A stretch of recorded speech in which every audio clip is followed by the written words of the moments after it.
দর্শক, আর কিছুদিন পরই উদযাপিত হবে পবিত্র ঈদুল আজহা, আর তাই সারা দেশে কোরবানির পশুর হাটগুলো জমে উঠতে শুরু করেছে। এর মধ্যে সবার নজর কেড়েছে রাজবাড়ীর পাংশা উপজেলার এক বিশাল ষাঁড়, যার নাম সাদা পাহাড়। নামের সাথে গরুটির পুরো শরীরই সাদা। এই হলস্টেইন ফ্রিজিয়ান জাতের ষাঁড়টির ওজন শুনলে আপনি চমকে যাবেন, প্রায় ৩৮ মণ। আর এই বিশালদেহী সাদা পাহাড়ের দাম হাঁকা হচ্ছে ১৫ লাখ টাকা।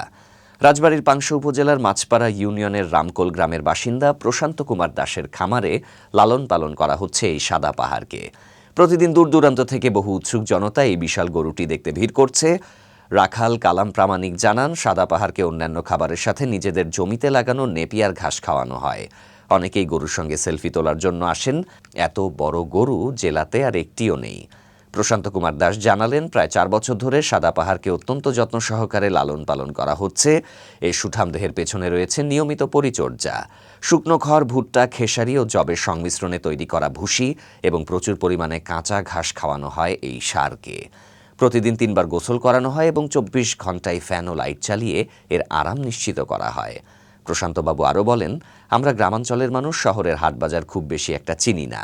আর চিনলেও আমার দ্বারা এত বড় গরু হাটে নিয়ে বিক্রি করা সম্ভব না। ভালো দাম পেলে বাড়ি থেকেই গরুটি বিক্রি করে দেব। প্রশান্ত কুমার দাসের স্ত্রী ভারতী দাস জানান, ৪ বছর আগে মাত্র ১.৫ লাখ টাকা দিয়ে সাদা পাহাড়কে কেনা হয়েছিল লালন পালনের জন্য। এখন তাদের খামারে সাদা পাহাড় ছাড়াও আরও প্রায় ৩০টি গরু আছে। তিনি সাদা পাহাড়ের শান্ত স্বভাবের কথা উল্লেখ করেন।